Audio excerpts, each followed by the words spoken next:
Boa noite a todos que já nos acompanham, ao vivo aqui na live semanal da CUT Rio Grande do Sul.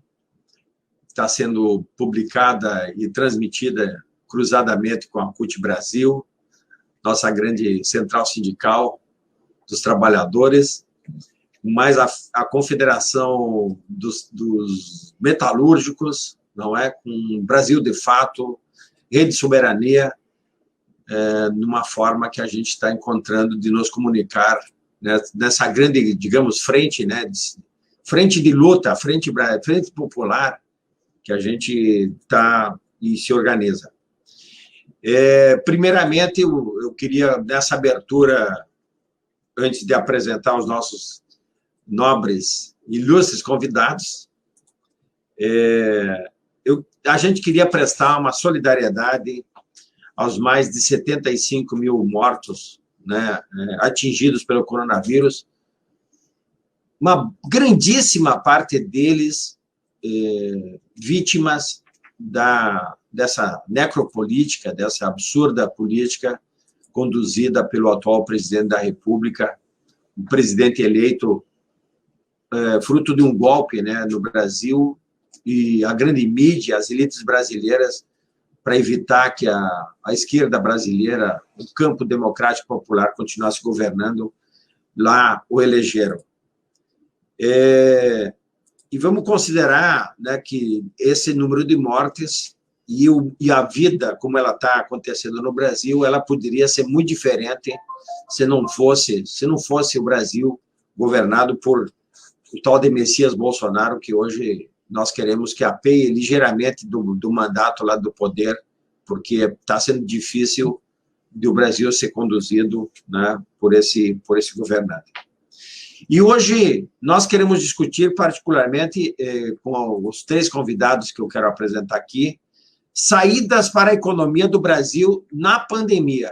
É claro que a gente pode junto para discutir também saídas para pós-pandemia, mas vamos considerar que a pandemia, do jeito que ela está sendo tratada aqui, ela vai trazer lesões gravíssimas, né, para a sociedade brasileira, e nós temos que discutir, apresentar alternativas à forma como que tem sido tratado o problema aqui.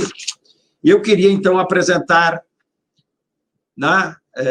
o nosso senador, governador do Paraná, Roberto Requião, que já descobrimos, ele é também meio gaúcho, tá? Depois ele conta essa história, se ele quiser.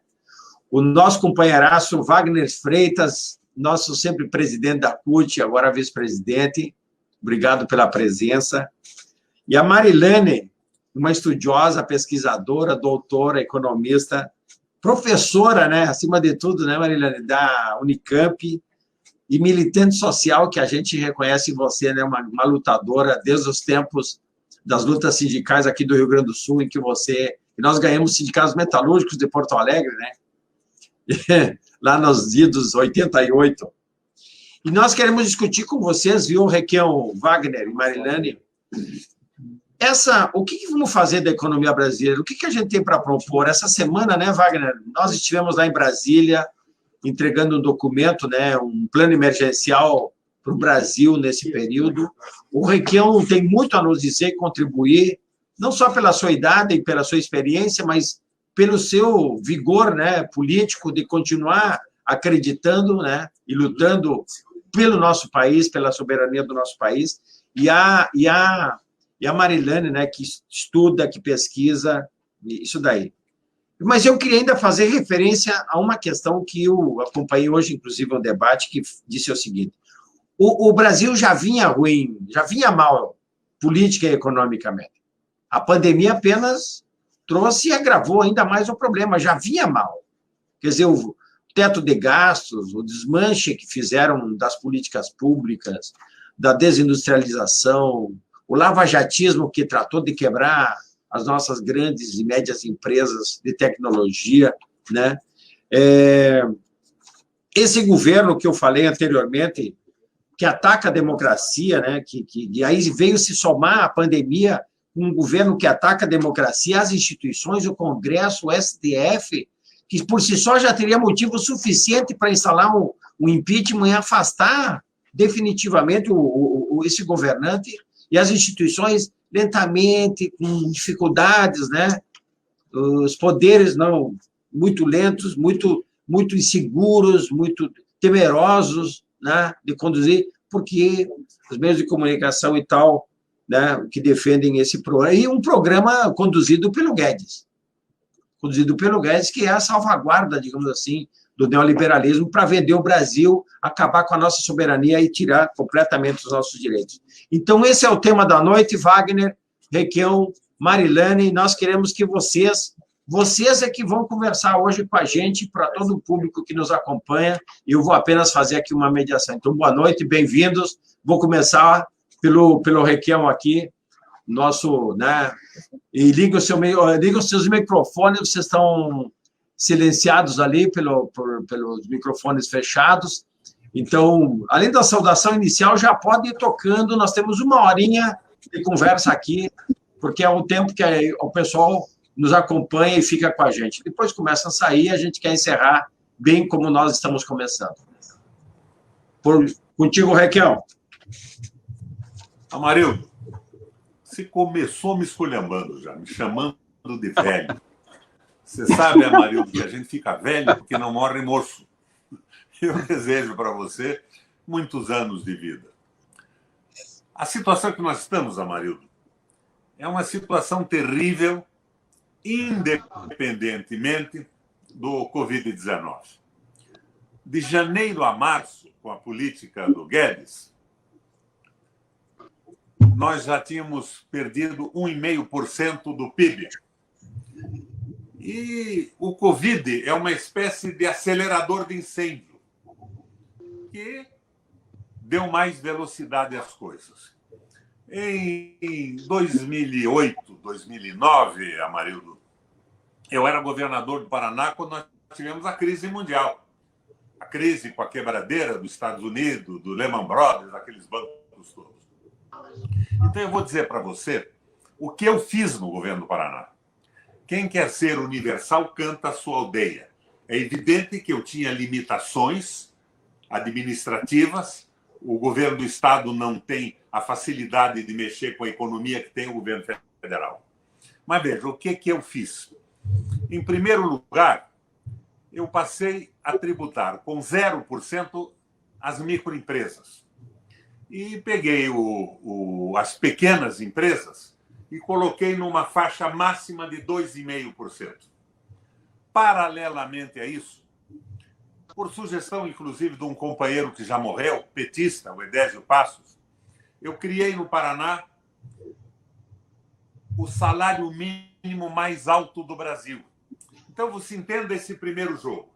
Um pequeno empresário pagava R$18 mil por mês de ICMS. Eu jogava isso lá para baixo, ia pagar 500, 600, e se fosse micro, pagava 0.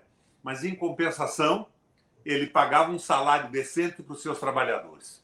O que eu pretendia com isso? Fazer girar a roda da economia. Gente trabalhando com um bom salário faz a economia girar. O trabalhador podia comprar na padaria, comprar feijão, arroz, alimentos, e fazia girar a economia do Paraná inteiro. Paralelamente a isso, eu reduzi a tarifa de energia elétrica. Energia elétrica a preço zero para os mais pobres. O Paraná é um estado frio. Hoje, por exemplo, nós estamos a 11 graus aqui. É brabo. E chega, como Porto Alegre, a 0, menos de 0 em determinadas circunstâncias. 2% está me dizendo o Amarildo ali. Então, eu criei uma tarifa social da Companhia Paranaense de Energia Elétrica. Eu aumentei o ICMS da energia elétrica, mas não subi a tarifa. O ICMS aumentado me dava alguns recursos para o Estado do Paraná poder investir socialmente. E a tarifa eu congelei. Congelei por 8 anos a tarifa. Era a mais baixa do Brasil. Com isso, eu pretendia atrair atividades empresariais para o Estado. Energia barata. E congelei por 8 anos também, fui governador 2 vezes seguida, a tarifa de água. E as pessoas mais pobres tinham uma tarifa social que custava R$5. Desta forma, eu fui avançando num processo semelhante ao New Deal, ao novo pacto dos Estados Unidos na crise de 1930.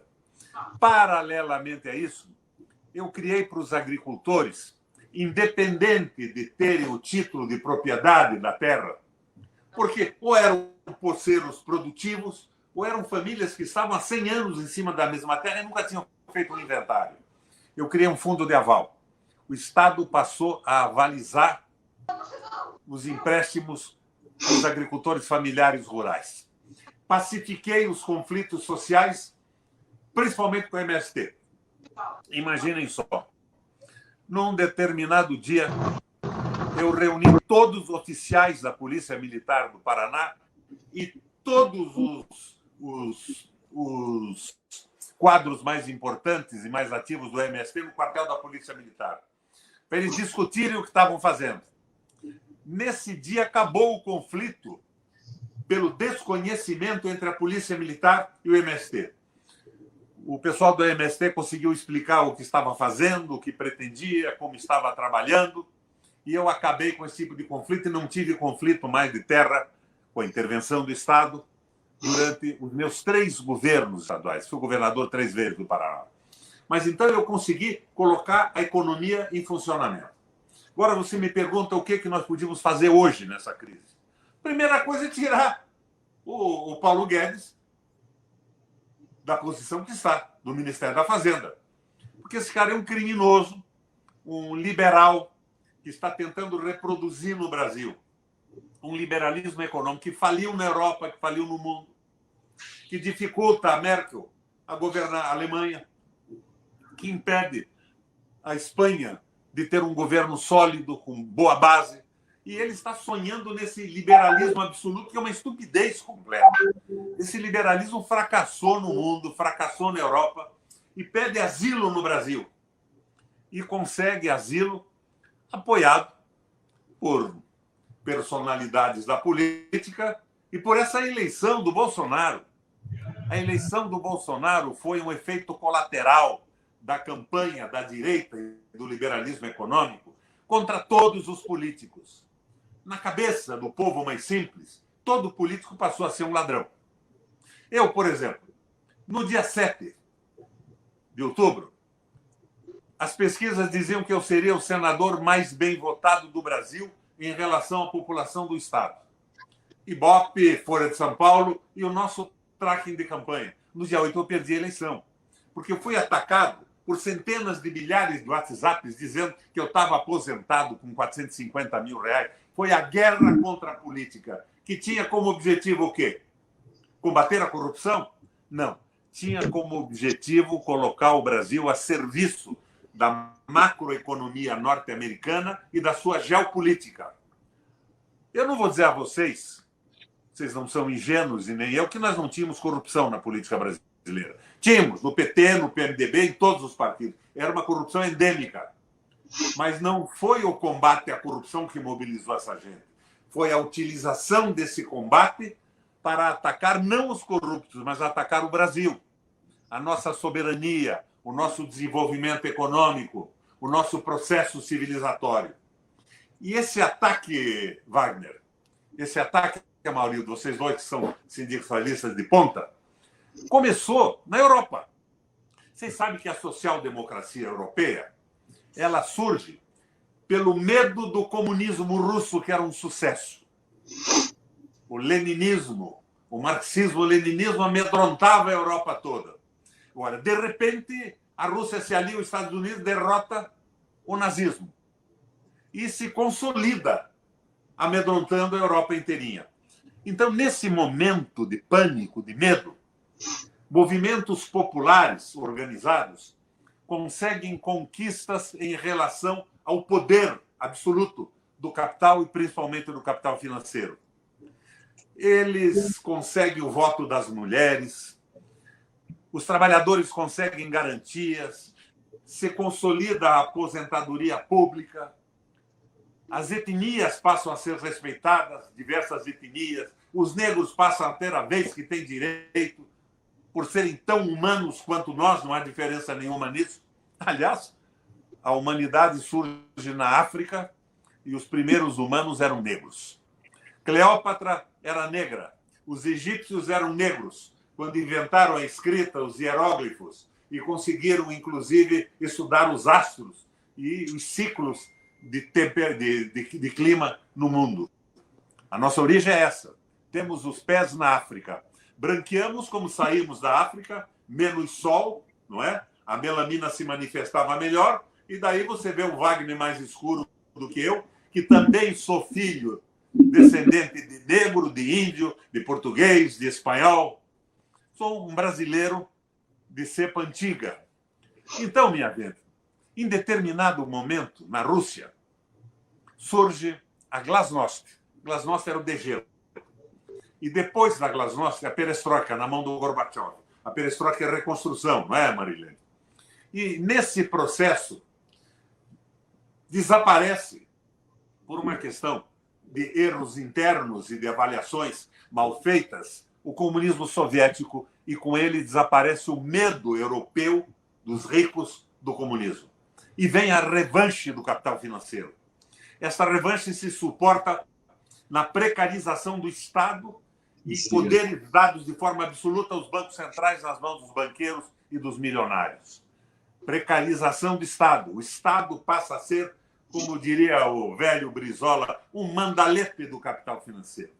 Segundo ponto de apoio é a precarização do parlamento, com a financiarização das campanhas.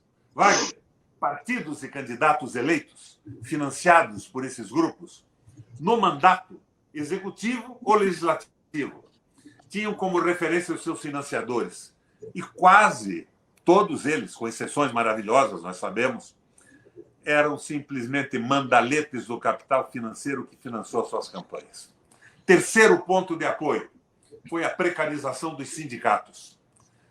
Sindicatos perdem a sua vitalidade econômica, cerceiam arrecadações e, em seguida, acabam com a aposentadoria pública dos trabalhadores para que o liberalismo econômico se consolide de forma absoluta, que é o que nós estamos vendo hoje com as loucuras do Guedes. Por isso, quando me perguntam o que podemos fazer, em primeiro lugar, tirar esse cara do Ministério da Fazenda.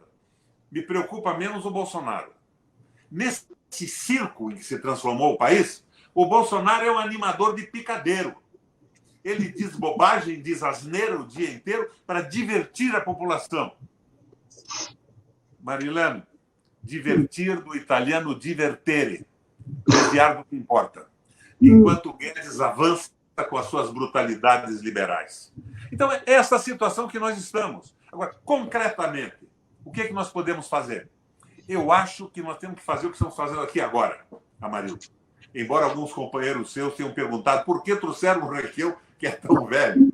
Eu podia dar uma resposta tipo Ciro Gomes para eles, mas como eu fui educado em Curitiba, em bons colégios, eu sou oficial da reserva da Cavalaria Brasileira. Podia ter uns desaforos pesados. Mas o que nós precisamos fazer é começar a montar um projeto de devolução da esperança para o Brasil, de retomada do desenvolvimento, de garantia da soberania e de estabelecimento da democracia brasileira. Depois tu... Requião, fala. Tu continua depois, tu faz um checklist ali, nós queremos te ouvir concretamente aquilo que tu pensa que nós podemos fazer agora, nesse momento da vida econômica e política. Nós estamos tendo que discutir a saída do Bolsonaro, o Guedes e tudo mais, e temos que pavimentar esse caminho. Mas depois tu prepara ali um checklist de coisas que tu acha e considera fundamental de a gente fazer do ponto de vista da política econômica nesse período de agora até o fim do ano, porque a gente precisa, dentro do que tu dizes, nós temos que discutir isso aí, acumular nesse sentido. Pode ser? Você veja, Amarildo, eu tenho quase 80 anos de idade. Com 79 e pouco, então eu digo que tenho 80 anos incompletos. Mas como você vê pelo Brasil e com o desejo da mudança, eu tenho a mesma tesão que o Lula tem.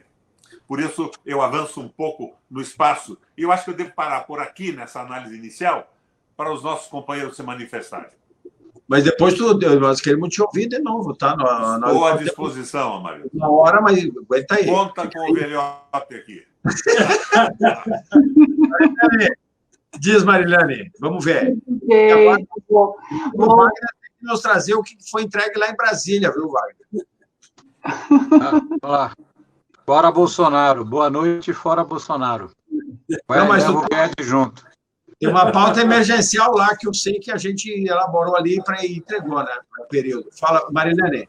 Depois Tudo bem. Ok, então boa noite para todas, boa noite a todos que estão nos acompanhando, nos assistindo.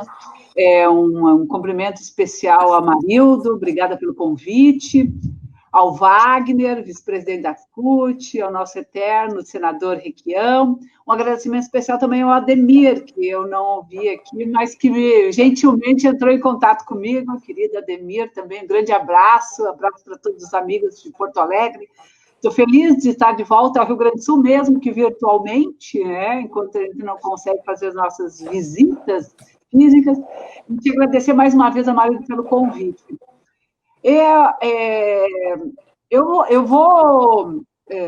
Acho que eu vou tentar ser breve, porque acho que é importante a gente poder voltar, né, falar sobre esses aspectos. E o senador Requião também já me alertou no começo, que ele disse que não gosta muito de economista, não, né? Então, assim, já me enquadrou. Não vai falar muito de economia lá, não, porque senão... mas aí eu o tranquilizei, dizendo que eu não sou uma economista tradicional, né? Eu sou uma economista gaúcha, então isso já deu uma vantagem para mim. Eu acho que, primeiro, assim, nós temos que olhar, começando a olhar do ponto de vista, eu acho que do trabalho. O senador começou, inclusive, comentando que a crise não é recente, nem muito menos ela é decorrência da Covid. Nós já vimos que uma crise, vamos dizer, desde 2015, 2016, 17, 18, 19, estagnou, mas ela não apresentou, por exemplo, praticamente mudanças, e nós começamos 2020 com um quadro muito difícil. Tudo indicava que 2020 ia ser um ano muito parecido ou pior, inclusive em termos de resultado econômico, social, ampliação da desigualdade, ampliação do desemprego, maior que nos anos anteriores. Então, a primeira coisa é um mito achar que o problema que nós estamos enfrentando hoje são decorrências fundamentalmente da Covid, claro que não são. Nós já tínhamos, por exemplo, quando a gente analisa os dados de mercado de trabalho do início dos anos 2000, na comparação com o final do último trimestre de 2019, já tinham quase 5 milhões de pessoas que tinham simplesmente saído da força de trabalho por desalento, ou seja, as pessoas desistiram de procurar trabalho. E nós também vínhamos de um período, nesses últimos 5 anos, em que, dado um tipo de crescimento econômico, a gente gerou só emprego formal e por conta própria. Então, nós estávamos num quadro já de muita vulnerabilidade, muita precariedade. Então, isso faz com que a gente chegue hoje numa situação que e é para isso que nós temos que olhar, então temos que pensar, inclusive, quais são as saídas econômicas, olhando para um nível de ocupação hoje que é inferior a 50% da população em idade ativa. Nós nunca tivemos um quadro tão desastroso, ou seja, nós temos mais pessoas fora do mercado de trabalho do que no mercado de trabalho.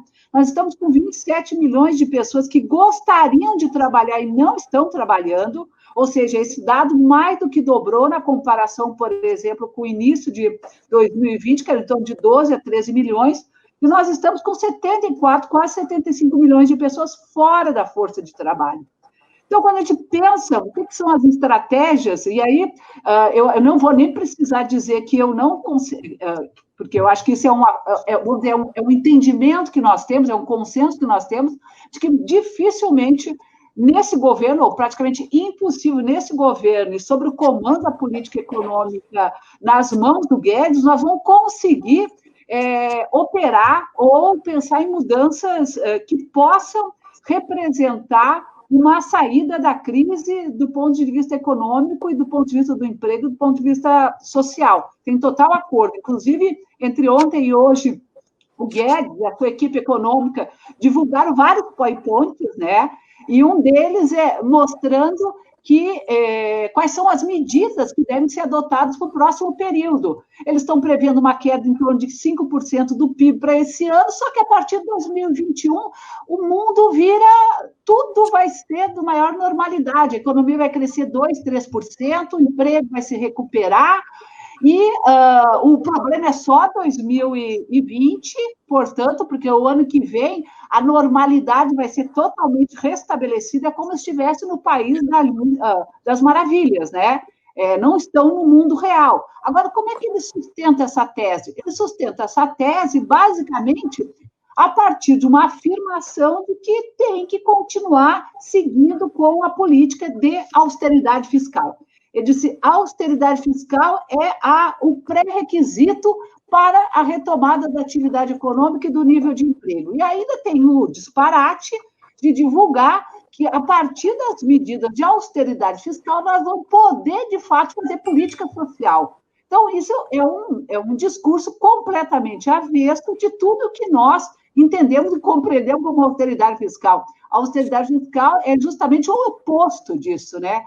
E o outro aspecto é de que, assim, a austeridade fiscal não tem nenhuma base econômica, nós não temos nada na literatura econômica que indique que a política de austeridade fiscal pode ser constituída uma política econômica. Isso não existe.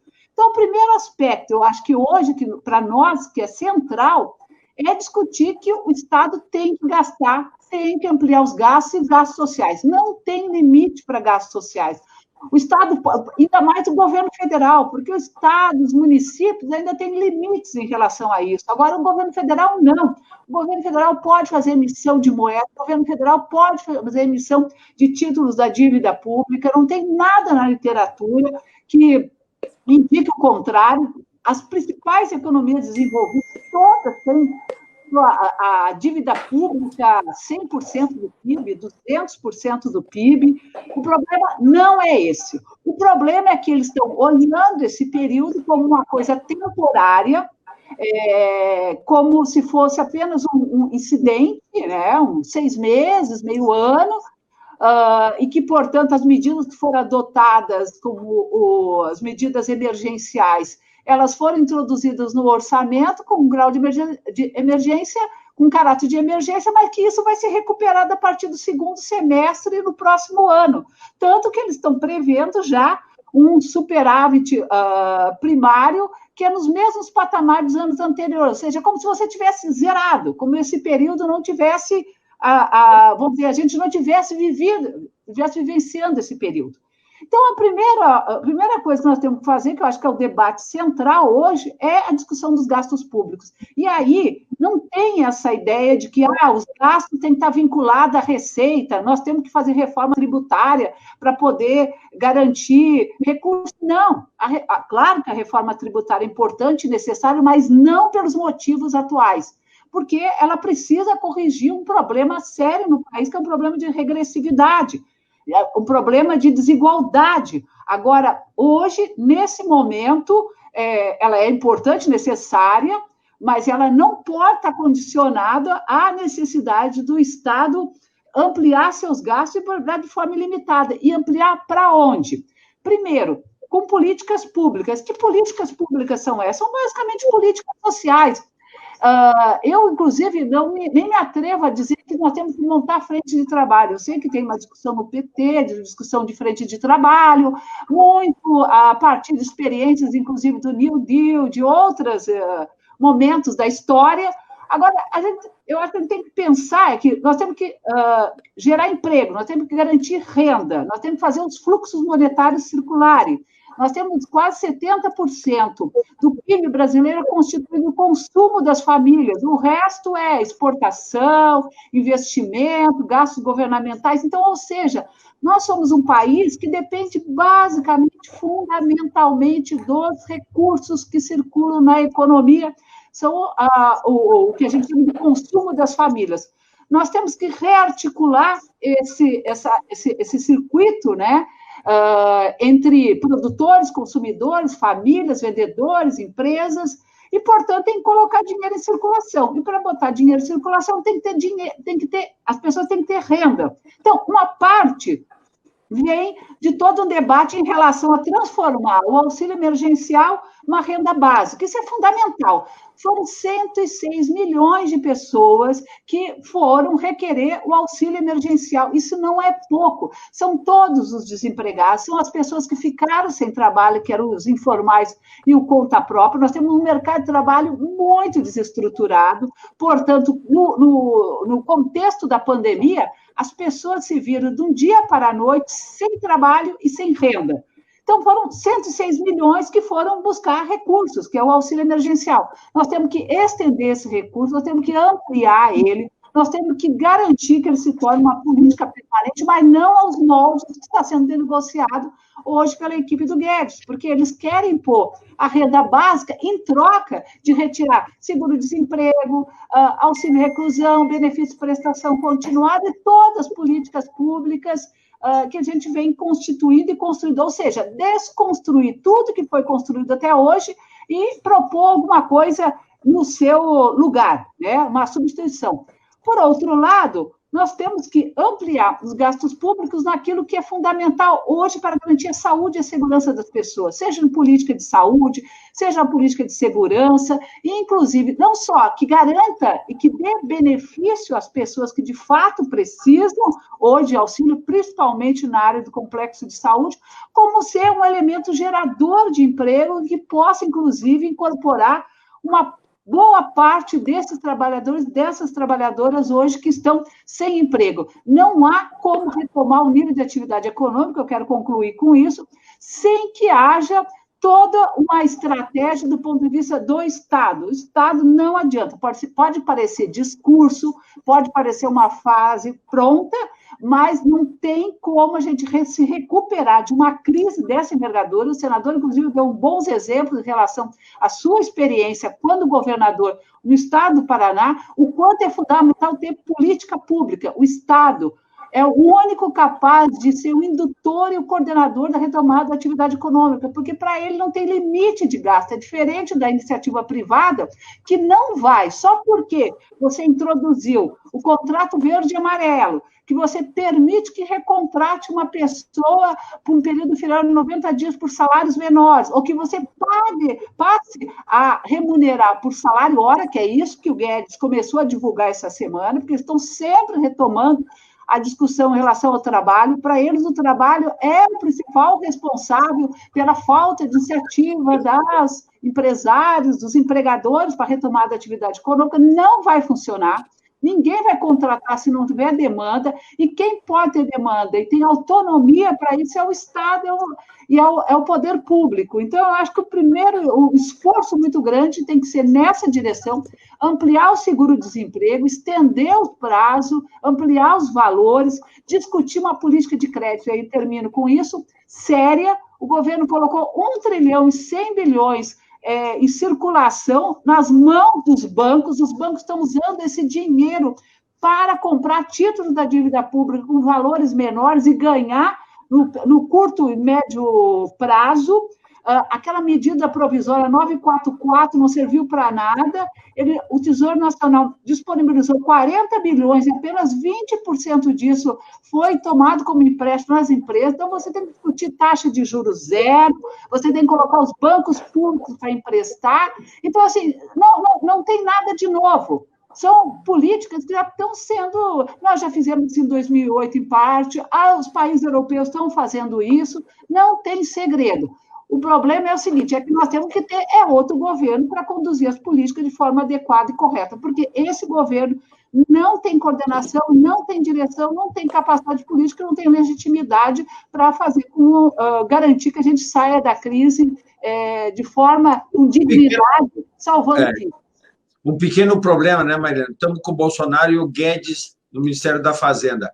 Wagner, eu sei que a CUT entregou essa semana um plano emergencial que envolve a questão da indústria, envolve a questão da renda mínima, envolve a questão do investimento do SUS, teto dos gastos. Então, diz aí, Freitas, porque a gente tem discutido e nós precisamos, ao mesmo tempo que a gente quer a saída do Bolsonaro e do Guedes, para botar alguma coisa no lugar.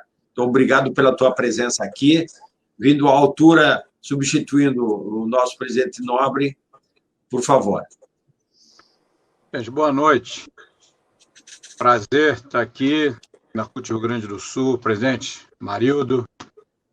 Dá uma boa noite especial aqui para o Quintino, para a Mara, né, para o Arizinho, que são, aquele que me lembro ainda aqui, recordo os gaúchos da Executiva Nacional da CUT, que devem estar nos ouvindo aqui também. Justificando a ausência do Sérgio, o Sérgio está com um calendário bem cheio, Amarildo, né? E não pôde estar presente aqui, me dando a oportunidade de estar falando com você e com os companheiros do Rio Grande do Sul e do Brasil inteiro. Roberto Requião, se eu chegar mais ou menos perto da sua idade, com vigor, inteligência, liderança, a pujança que você tem, eu vou ficar muito feliz, mas muito feliz. Eu conhecer a liderança que o Requião é no Brasil e o enorme respeito que nós da CUT temos por você, viu, Requião? Enorme respeito que nós temos por você, pela tua vida, pela tua trajetória. Marilene, parceira, companheira, nem consigo chamar só de professora, porque além de ser uma extraordinária professora, é uma companheira gaúcha, sindicalista, mulher extraordinária. Bom, as medidas que nós entregamos ontem, do ponto de vista econômico, são muito... A Marilene já falou boa parte delas, porque não tem lá grande invenção da roda. Precisa de um Estado que invista e que não deixe para o mercado, iniciativa privada só, a ideia de lucrar com o Brasil sem o investimento do Estado, né? Agora, o que eu queria mesmo ressaltar nesse momento, o presidente, Amarildo, companheiro, é a continuidade da questão dos R$600 e queria explicar, importantíssimo nós utilizarmos todos os momentos que nós temos na mídia para explicar que os R$600, que se renda emergencial, só existe porque as centrais sindicais e os partidos de oposição na Câmara dos Deputados e no Senado brigaram para ter. Eu quero relembrar, porque esse governo Bolsonaro, ele é muito nocivo para a população brasileira, principalmente porque ele tem algumas pessoas boas de mídia lá. Mídia mentirosa, mas que vendem bem o governo dele. O Bolsonaro fica vendendo para os trabalhadores do Brasil, e parte deles acreditam que foi ele que concedeu e conquistou os R$600 como renda emergencial. Eu quero dizer que isso é uma mentira. O Guedes é contra, sempre foi contra. O Bolsonaro não é contra nem a favor, porque ele é incapacitado de inteligência para fazer o discernimento sobre as coisas, mas o Ministério da Fazenda sempre foi contra. E nós conquistamos a renda emergencial porque sabíamos que o trabalhador brasileiro necessitava disso. Então, vamos deixar uma coisa bem esclarecida. Não é proposta, e não foi proposta do governo Bolsonaro e do Guedes, a renda emergencial R$600. Foi uma conquista das centrais sindicais e dos partidos de oposição na Câmara e no Senado, que propuseram e conseguiram aprovar. Não era a proposta da CUT. Você bem sabe disso, Amarildo. Nós queríamos, no mínimo, um salário mínimo, né, e que fosse permanente. Agora entramos no que eu acho que nós devemos batalhar a partir de agora, para que os R$600 que seja aumentado e continue, pelo menos até o fim do ano. Porque o que o governo quer fazer é acabar com ele, ou vincular a renda básica a mais retirada de direito dos trabalhadores, como a Marilene colocou aí. Então, nós precisamos ter essa luta muito grande. A manutenção da renda do auxílio emergencial e a construção de uma renda básica garantida para que os trabalhadores possam subsistir e a economia andar. Eu quero que também, nós não achamos que o trabalhador, né, que vai existir, porque quando nós defendemos a renda básica, não é para ficar um monte de gente em casa sem trabalhar, sem fazer nada e recebendo do governo. Não é para fomentar a economia. O Brasil tem um mercado de consumo muito grande para ser atingido e que não foi ainda. É vedado o direito do povo brasileiro a uma série de direitos que ele tem e uma série de bens que ele pode ter, possuir e que tem que consumir. E ele não faz isso. Não faz porque o mercado consumidor brasileiro tem um grande problema pelo fato de não ter poder aquisitivo na mão das famílias. Quando a gente diz que tem que ter investimento investimento do Estado para que as famílias sejam irrigadas de recursos financeiros para fazer o consumo, é uma maneira de gerar economia, inclusive para aqueles que não serão diretamente aquinhoados com a renda básica, porque a renda básica não é para determinadas faixas da população que já têm rentabilidade. Então, não é uma política de esmola, não é nada disso. É pura e simplesmente macroeconomia, onde nós acreditamos. E vemos isso já feito em alguns momentos da vida brasileira.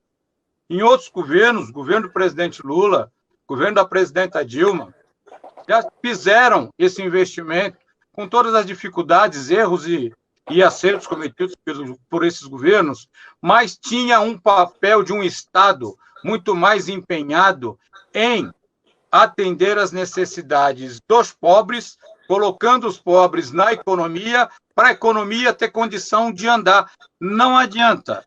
Se você não incluir a parcela mais pobre do Brasil na economia, além de você ter um problema social cada vez maior, humanitário, cidadão, você tem uma economia travada, pelo menos para o desenvolvimento de todos e todas. Claro que vai ser, como ela é hoje, uma economia, como o Requião fala sempre, de interesse dos banqueiros, dos rentistas.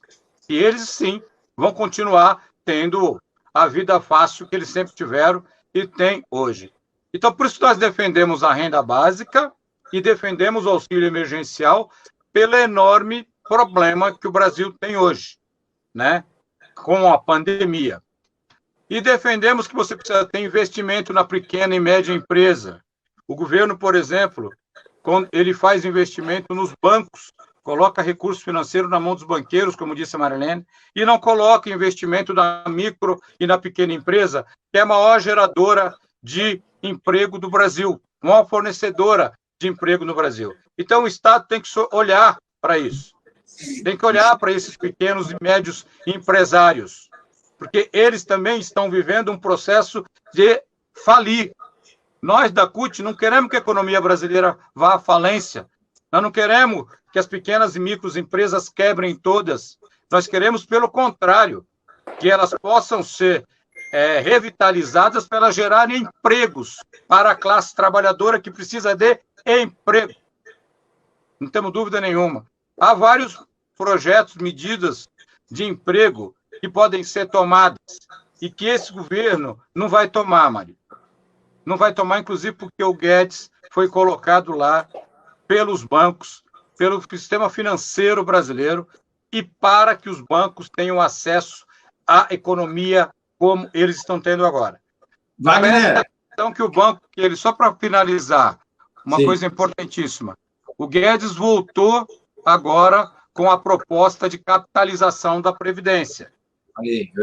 Era um dos principais motivos pelo qual o seu Guedes é ministro, foi uma sustentação que o poder financeiro brasileiro deu ao governo Bolsonaro com grandes propostas que interessam aos banqueiros, mas principalmente mudar o regime de previdenciário para que o regime previdenciário brasileiro seja de uma capitalização privada vendidas pelos bancos.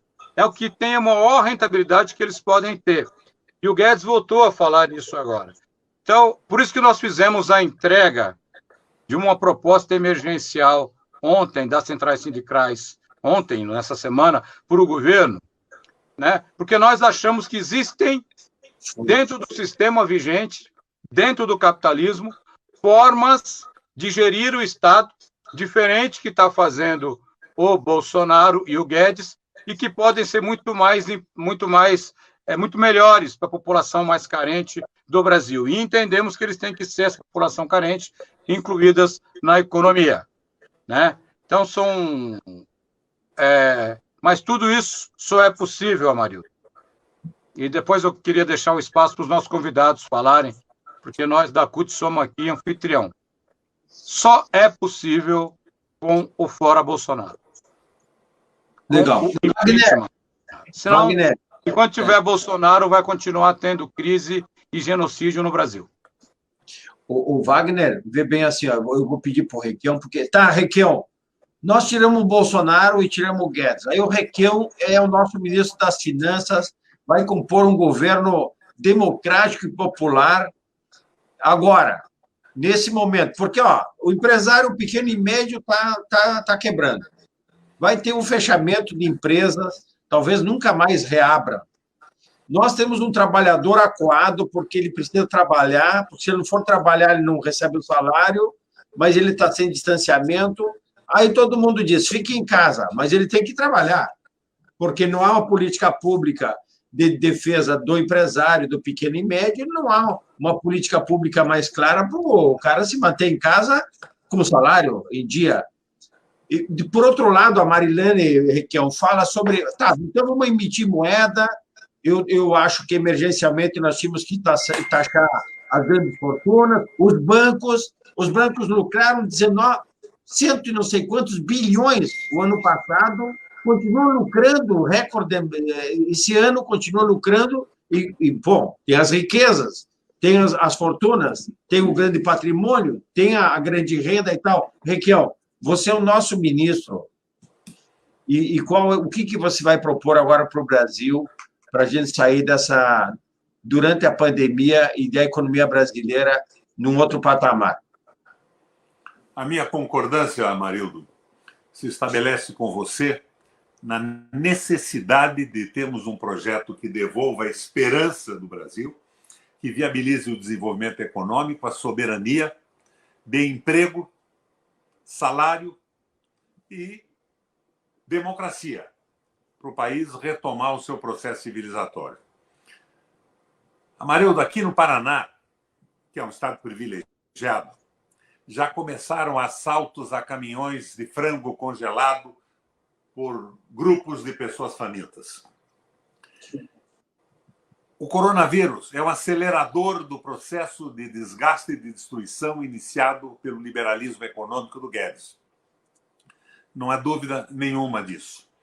Nós vamos voltar àquele período anterior ao Lula e anterior à organização do MST, quando grupos desesperados que não tinham instrumento de pressão para conseguir um acordo e reivindicar alguns benefícios, assaltavam armazéns e fazendas para poder se alimentar. Agora, qual é o foco principal? O foco principal é o capital financeiro. Nós não podemos ter governo algum no espaço democrático com esse processo dos bancos mandarem no Banco Central. Não há essa possibilidade. Eu vou na linha do Guerreiro Ramos. Eu gostaria de uma economia totalmente diferente. É a minha utopia, onde eu fui criado, onde eu me formei politicamente. Mas nós temos que, em primeiro lugar, quebrar o poderio dos bancos sobre a direção do Banco Central. O que aconteceu nos últimos governos todos, inclusive dos nossos governos, com Lula e com tudo. O Banco Central tem que estar submetido a um projeto nacional de desenvolvimento e ao presidente da República, não ao interesse financeiro dos bancários. Veja, o projeto montado pelo Marcos Lisboa, a tal ponte para o futuro, que o Temer endossou através da Fundação Ulisses Guimarães, é a repetição do liberalismo dos Estados Unidos. Agora, do liberalismo da Europa, fundamentalmente, não dos Estados Unidos. Agora, o que é que nós vemos nisso? Nós vemos que é um erro básico. Como é que os Estados Unidos saiu da recessão de 30? Com aquele famoso New Deal, novo pacto. O Keynes, o Franklin Delano Roosevelt era o presidente. E daí, naquele momento, veio uma ideia do economista, de um empresário norte-americano, não era economista, o Henry Ford. Ele se apropriou daquela teoria do Taylor, que dizia o seguinte: você aumenta a produtividade da indústria treinando os trabalhadores. Não adianta aumentar a carga horária, eles têm que ser especializados. E ele jogou aquilo numa linha de montagem e surgiu o Taylorismo fordista, a linha de montagem. Os Estados Unidos inteiro, que tinha uma economia complexa, como é a nossa hoje, estava em recessão, nós também estamos, aderiu à linha de montagem. E o presidente da República quis dar o maior prêmio da história dos Estados Unidos para Henry Ford. Ele recusou, Amarildo. Ele recusou e disse o seguinte: presidente, Se nós aumentarmos a produção com o taylorismo fordista na linha de montagem de tudo, nunca mais os Estados Unidos vai sair da crise recessiva. Mas como? Por quê? O Ford explica. Presidente, porque nós estamos aumentando a produção e não tem consumidor. Todos vão quebrar. Se, meu Deus, então o que eu faço? Veio a primeira ideia do New Deal, que é exatamente o contrário do que faz o governo brasileiro, com o Temer, com a Ponte para o Futuro, e governos na mão de Meirelles também, eu não vou poupá-los desta crítica. Então, minha gente, o que o Roosevelt fez aconselhado pelo Ford? Por lei, diminuiu a carga horária dos trabalhadores. Logo, Wagner, mais trabalhadores na linha de produção.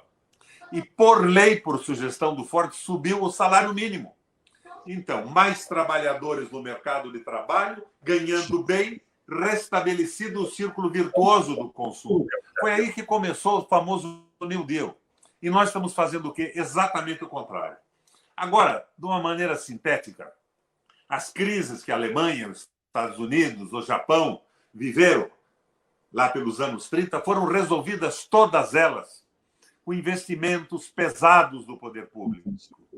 Numa crise de recessão, capitalista algum vai investir porque não tem consumo para os seus produtos, não tem consumidor. Se ele investir, ele produz bens e serviços, não vai ter quem consuma, ele vai quebrar. Os Estados Unidos saiu da crise com investimentos pesadíssimos do governo. Authorities, autoridades portuárias, Estado, município e nação. Rodovias, investimentos brutais em eletrificação, em canais. Por que isso é possível? Porque o Estado, montando infraestrutura, ele abre a possibilidade de empregos, porque ele tem que movimentar gente para trabalhar, diretamente ou através de empresas contratadas, concessadas para isso, e, fundamentalmente, ele não precisa de lucro. Só quem pode investir na recessão é o Estado. Só quem pode investir é o Estado. Não tem esperança de capital privado algum investir nesse governo amalucado, com esse animador de picadeiro que é o Bolsonaro, e esse suicida, esse imbecilóide, que é o ministro da Fazenda, que não é economista porra nenhuma, não passa do financista a serviço do capital financeiro. Não tem cabimento isso. Então, fundamental, o foco do Brasil para evitar uma crise brutal nesse fim do Covid. E cá entre nós, isso vai acabar. De uma forma ou de outra, ele tem um ciclo que vai se completar. Surge mais tarde a vacina, não se trata de ter esperança, mas certeza e confiança no conhecimento científico do mundo hoje, no século em que nós vivemos. E daí vem a crise do desespero dos desempregados, do liberalismo econômico. Por exemplo, você sabe o que fez a Alemanha agora, quando os bancos entraram pesado na informatização? Reduziu a carga horária, Wagner, para 30 horas semanais, para pôr mais gente no trabalho e assim ter mais gente consumindo. O mundo está fazendo isso. Porque, queiramos nós ou não, as relações de trabalho, de certa forma, mudam com a robotização, com a tecnologia avançada nas indústrias. Agora, por que nós vivemos essa crise? Eu quero sair da miudeza. O Jimmy Carter, ex-presidente dos Estados Unidos, escreveu outro dia uma carta para o Donald Trump. Esse Donald Trump deve ser parente do Pato Dono, mas está presidindo os Estados Unidos. E ele dizia o seguinte: Donald, eu entendo por que você tem medo dos chineses. Você está apavorado com o crescimento da China, porque nos últimos 30 anos os Estados Unidos investiu 300 trilhões de dólares nas Forças Armadas. O único ativo verdadeiro dos Estados Unidos hoje é seu poderio militar. Esqueceu da robotização, esqueceu da tecnologia industrial, esqueceu da informatização. Os nossos bancos são mais informatizados que os americanos. Investiu tudo no poderio militar para assegurar o domínio da geração de energia no planeta. Derrubou governos, envolveu soldados, provocou mortandades e destruição de estruturas de países e nações inteiras. O que aconteceu com a China? No começo dessa folia, os capitais americanos foram para a China, Wagner, porque na China não tinha direito trabalhista. Nenhuma garantia para o trabalhador. Então, eles foram para lá para ganhar mais.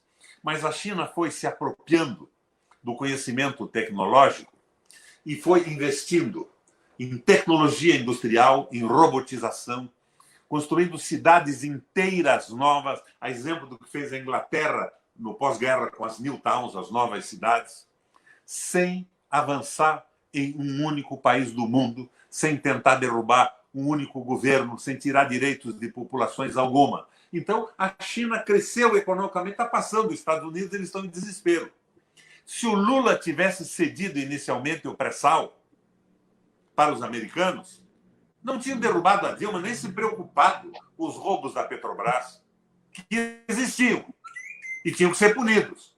Mas eles não puniram os ladrões. Eles nos tomaram a Petrobras, estão entregando a Petrobras para o capital estrangeiro. E o que o capital estrangeiro faz? Vocês viram agora que a Petrobras importou gasolina de avião falsificada, adulterada, que estava quebrando, fundindo e erodindo os motores, com a possibilidade concreta de causar mortandades enormes no Brasil? É a tentativa do lucro, o lucro desesperado. Agora, na cabeça deles é isso. A ponte para o futuro, que foi feita por um secretário do Tesouro do primeiro governo do Lula, o tal do Marcos Lisboa, a ponte para o futuro é isso, a redução do Brasil a uma grande fazenda. E a redução dos direitos dos trabalhadores na esperança de que o capital internacional viesse aproveitar a nossa semi-escravatura para evitar a revolta da população desempregada. Isto não vai acontecer. O próprio Covid provocou uma aceleração da falência do liberalismo econômico. E nós precisamos de um programa modesto, não os dos meus sonhos, mas um programa moda do Guerreiro Ramos, que abra espaço democrático para os partidos se organizarem e colocarem as suas propostas quanto à organização política, econômica, a posição do Brasil no Concerto das Nações, mas que nos devolva esperança para o desenvolvimento. Eu vejo que vocês se focam um pouco no esforço parlamentar para transformar os R$200 de compensação em 600. É bacana isso, mas está fugindo um pouco do alvo principal. O alvo principal é o liberalismo econômico. E isso é bíblico, Wagner. A Bíblia diz, não podeis servir a Deus e a Mamon. Eu tenho repetido a exaustão. Mamon é uma palavra em hebraico que significa dinheiro. Não é nem outro Deus, nem o diabo. Não se pode servir a Deus e ao dinheiro. Não se pode servir ao povo e ao dinheiro. Então, o foco é a financiarização e o domínio do capital vadio que não produz uma peça e uma máquina. Quando eu era candidato a prefeito de Curitiba, eu fui prefeito. Fui deputado estadual, prefeito, governador 3 vezes, senador 2 vezes. Eu lembro que eu tinha um discurso que era mais ou menos assim. Vou repetir. Se vocês veem uma árvore tombada por um raio à beira de uma estrada, vocês estão vendo um lenho abandonado. Uma árvore totalmente inutilizada. Até o momento em que o homem, com a sua inteligência e o seu trabalho, se debruça sobre ela e a transforma num bem econômico, numa mesa, numa cadeira, numa tábua de lavar roupa. É só a inteligência e o trabalho do homem que produz riqueza. Então, nós não podemos admitir um sistema social que coloque a mais-valia, o trabalho acumulado por algumas pessoas, acima do trabalho dos trabalhadores que constroem o dia a dia do país. A coisa tem que ficar muito clara assim. Então, uma reforma política tem que viabilizar fundamentalmente a valorização do trabalho e do trabalhador. Nós precisamos sair um pouco, do ponto de vista da nossa militância, desse jogo parlamentar. Alguns partidos que estão loucos para assumir a presidência da República, com qualquer tipo de programa que quiserem que eles levantem, mas não estão pensando em mudar a vida do povo brasileiro e a reconquista da soberania. É claro que tem que haver investimento. Por exemplo, quando a Lei Candir foi votada, a supressão dos impostos à industrialização de produtos agrícolas, teve no Senado da República um único senador que votou contra. E fui eu. Fui o único voto contrário.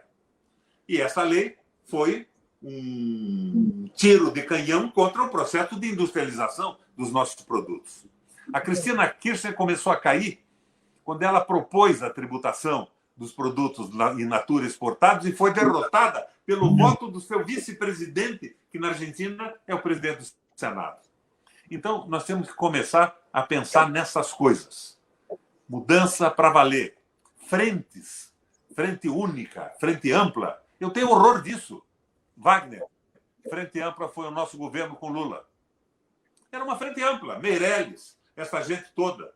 E quando a Dilma foi empichada, 5 ministros da Dilma saíram dos seus ministérios, porque eram senadores, e foram para o Senado votar o impeachment da Dilma. Claro que o governo da Dilma teve defeitos, teve problemas e tudo isso. Mas o que eu estou tentando mostrar a vocês é que uma frente ampla montada com mandaletes do capital financeiro não vai a lugar algum. Vale a luta, os que estão no parlamento têm que realizar, mas nós, acredito eu, Marilane, Wagner, Amarildo, estamos fazendo mais aqui do que fazem eles lá. Nós estamos tentando formar uma opinião, criar quadros médios na base, porque só o povo vai poder virar esse jogo. No sistema eleitoral brasileiro, com financiamentos incríveis nas candidaturas, com essa direita, o pior do que a direita, esses alienados que estão lá e vendem o voto, eles ganham uma ambulância e votam a favor da venda da Petrobras. E ganham uma ambulância porque eles acham que vão conseguir voto para manter o seu emprego, o seu cargo, através de uma próxima eleição. Então, nós temos que levantar pesadamente a consciência e não perder o foco. Contra Bolsonaro, eu assino qualquer lista. Mas esta frente que fizeram aí, em que o Fernando Henrique dizia que o Bolsonaro tinha que ser tolerado, como diria o Ciro Gomes, que não tem a nossa educação, vão a puta que pariu, Wagner. Não tem cabimento isso. Realmente não tem cabimento. E o foco... Tirar o Bolsonaro é bom, porque o país está caindo no ridículo. Nós estamos sendo gozados da televisão portuguesa como nós gozávamos dos portugueses no passado. Nós estamos virando os palhaços universais porque temos palhaços no picadeiro do circo da República. Então, minha gente, pensar em movimento de massa e num programa simples. Referendo revogatório de todas as doações feitas por esse governo sem autorização popular. Quem comprou mercadoria roubada, as empresas públicas foram compradas, roubadas do povo brasileiro, cometeu crime de receptação. E isso tem que ser anulado por um governo popular sem pagar indenização aos que se aproveitaram desse momento de fraqueza e de enlouquecimento de elites brasileiras. Isso é fundamental. Reabertura do espaço democrático e um programa de governo que enfraqueça o domínio absoluto do capital financeiro e comece a entender que só o trabalho e a inteligência constroem riquezas e que isso tem que ser considerado no mundo. Nós temos que olhar o exemplo da Alemanha, que saiu da crise com o Horace Greeley e Hjalmar Schacht, numa associação entre grandes empresas e o Estado alemão na construção da infraestrutura. Depois vamos olhar os Estados Unidos, com o Keynes e o Franklin Delano Roosevelt. Investimentos pesados do Estado, diminuição da carga horária dos trabalhadores, salários decentes garantidos por lei, e isso levou a uma modificação do processo. É claro que essa luta pelos R$600 é bacana, mas ela não é suficiente. A formação de quadros, de intelectuais orgânicos que sintam o sofrimento do povo e consigam propor mudanças na economia, quadros médios, a moda do Gramsci, que consigam entender isso, e de militantes que são os beneficiados e entendem por que serão beneficiados e por isso lutam. É fundamental para a mudança no Brasil. Não acredito, Wagner, que o Exército Brasileiro esteja ao lado dessa gente. Alguns militares, com pijama ou sem pijama, na verdade, desnudos de inteligência e oportunismo de dobrar os seus salários com o salário no Estado, estão simulando a adesão do Exército Brasileiro. Não, realmente não acredito nisso. E nós temos que ter um programa que mobilize a população. Como você mesmo colocou, nós estamos num marco capitalista, nós não vamos poder acabar com isso da noite para o dia. Isso é uma experiência que está acontecendo no planeta Terra contra o liberalismo econômico. A minha referência básica nisso é o Papa Francisco. O capital é bom, se ele for investido numa fábrica, produzir bens, elevar o nível tecnológico, pagar salários decentes para que os trabalhadores possam ter educação para os filhos, saúde pública e viver decentemente. Mas ele não pode comandar o mundo. O mamon é o inimigo. O dinheiro e o capital financeiro e os banqueiros são os inimigos. E se nós tivermos esse projeto e uma candidatura única à presidência da República, não penso nem em partido nisso. Eu continuo no PMDB, que vergonhosamente é o principal partido de apoio às boçalidades do Bolsonaro.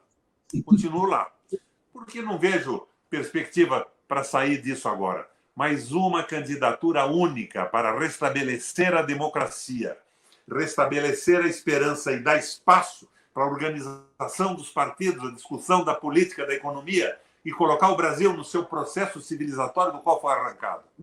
Falam muito. Vocês, pelo que vejo, são petistas. Eu não sou. Sou, hoje, praticamente solto no processo partidário brasileiro. O pessoal diz, o PT tem que fazer autocrítica. Autocrítica, não. Precisa mudar é a sua ação. A prática é o critério da verdade. De nada adiantariam discursos de meia-culpa. Isso faz o crente na igreja para o padre à procura da absolvição. Politicamente não funciona assim. Eu acho bonita a posição que o Lula tem tomado. Ele entendeu os erros. Não está pedindo desculpas, porque de nada adiantaria, mas está tomando posições diferenciadas, de rejeitar as frentes absurdas e de jogar na construção de um projeto nacional. Eu acho, por exemplo, que o PT é um partido indispensável para o Brasil. É o único partido que tem vinculação e identidade com a população mais pobre, que sofre o sofrimento dos pobres, que tem intelectuais orgânicos capazes de proporem medidas que alterem essa vida e alterem o regime social que o Brasil está vivendo há 400 anos. Mas eu acho que o que vocês estão fazendo agora, com esses debates, é extraordinariamente importante.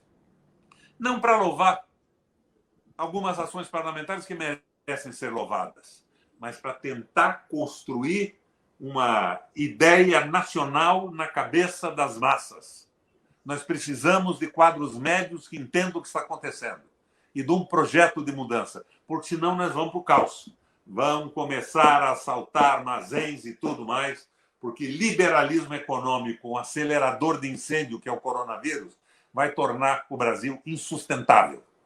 E daí tem que haver uma proposta. E se essa proposta empolgar todos os brasileiros, nós podemos ir muito além dos 70% que já não suportam mais isso hoje.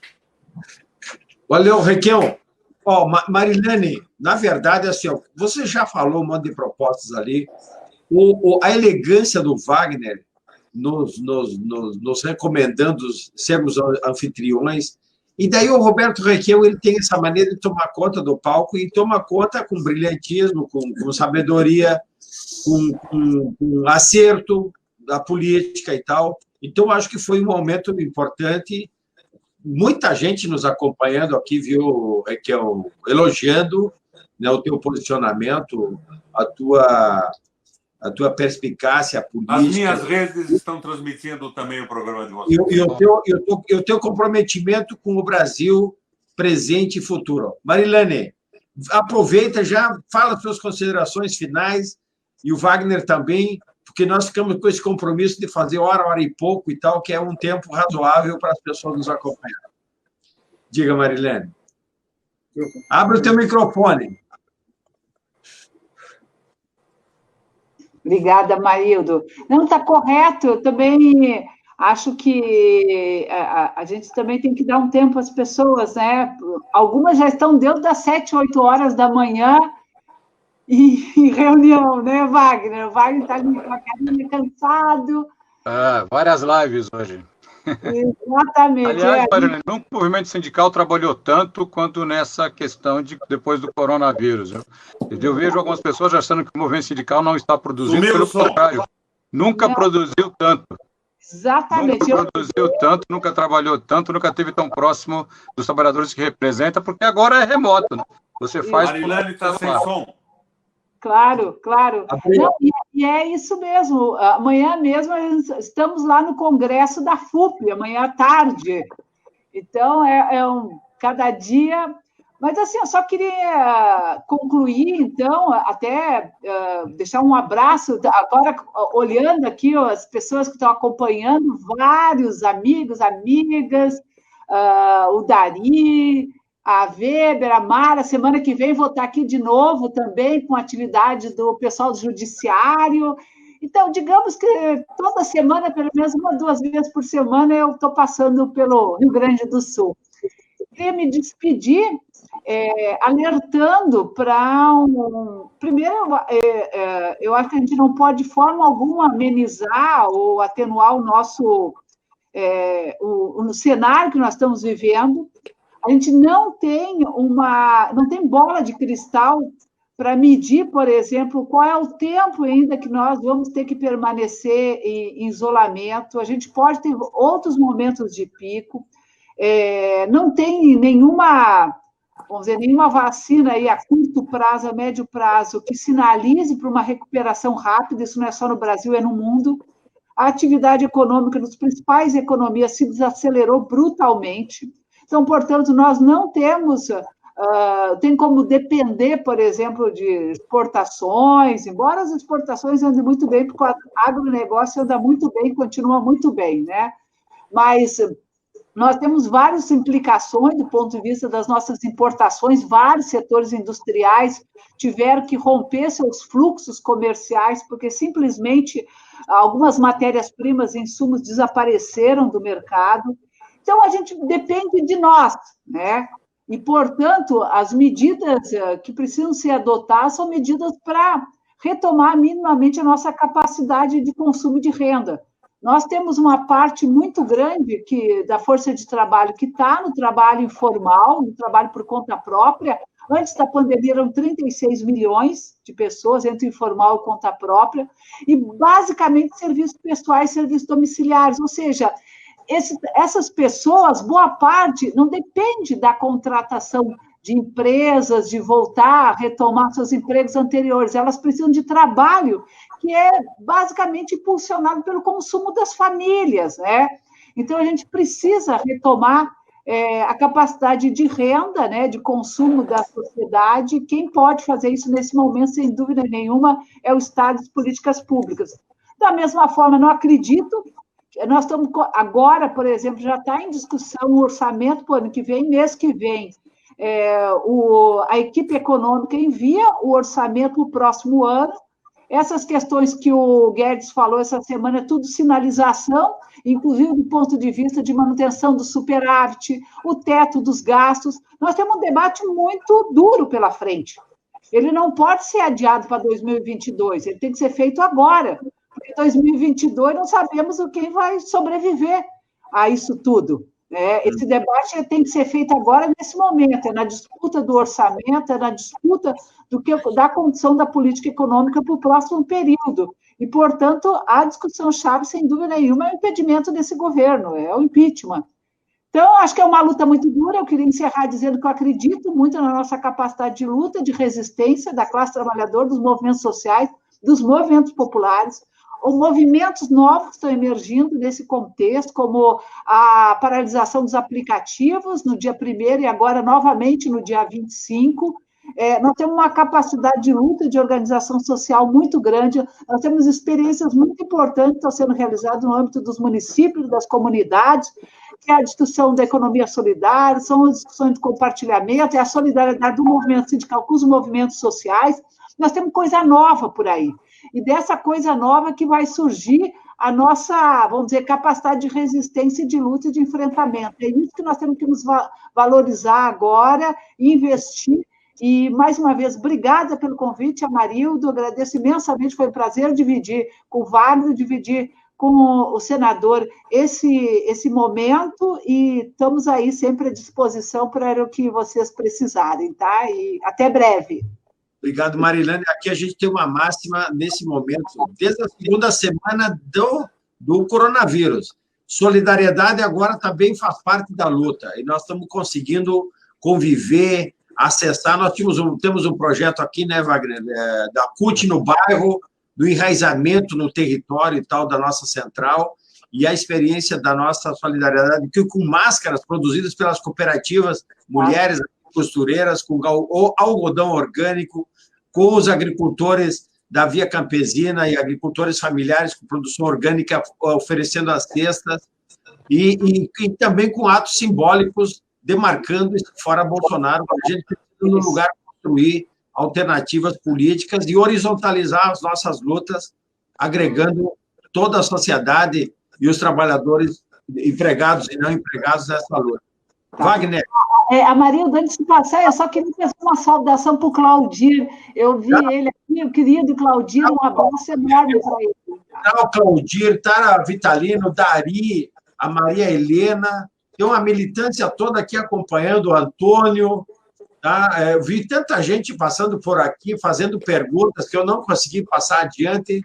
Né? O Ademir, nosso diretor de comunicação, o Carline, que está aqui comigo, né? Nosso diretor também da CUT, muitos cutistas, muitos não cutistas, simpatizantes das nossas boas causas. E, Wagner, a CUT é a grande referência e nós precisamos fazer com que ela continue e aprofunde essa luta pelo fora Bolsonaro, fora a pauta do Guedes, e um outro Brasil é possível e necessário e nós urgentemente precisamos construir.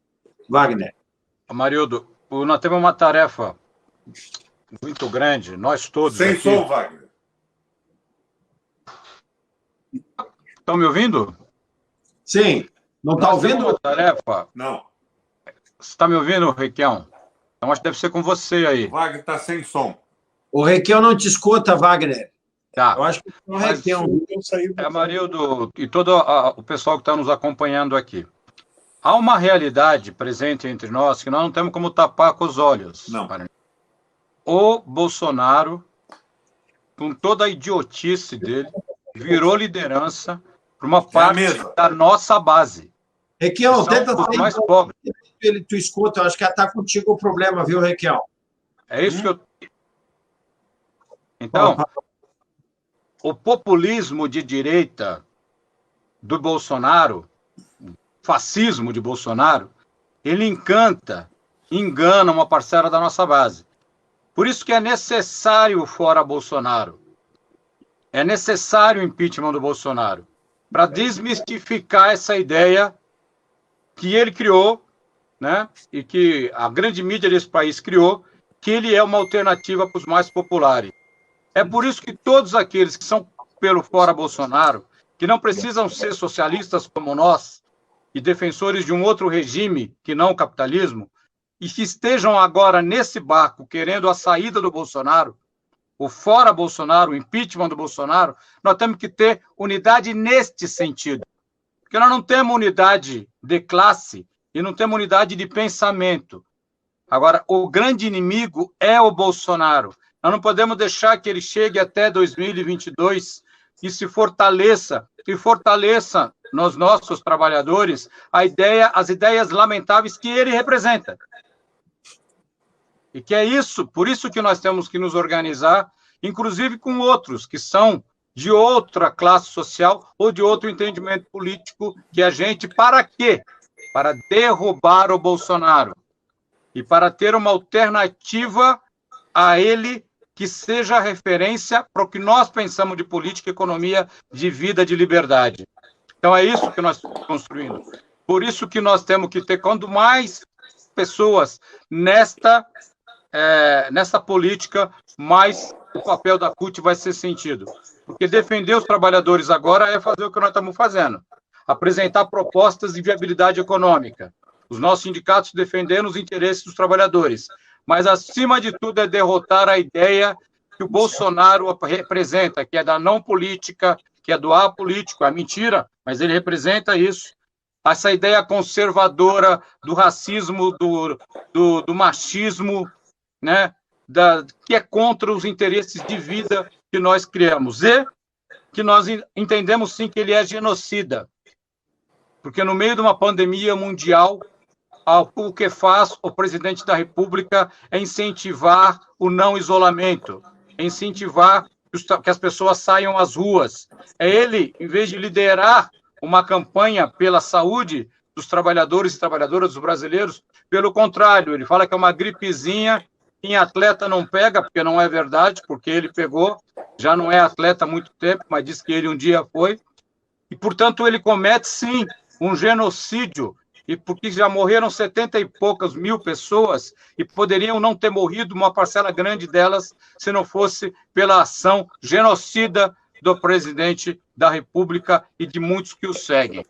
E, para encerrar, rapidamente mesmo, eu queria, por incrível que pareça, só concordar com uma fala ontem do Mourão na Globo News, eu não sei se vocês viram, mas que, vindo da boca do Mourão, ficou muito melhor do que dito por mim ou por tu, viu, Amarildo?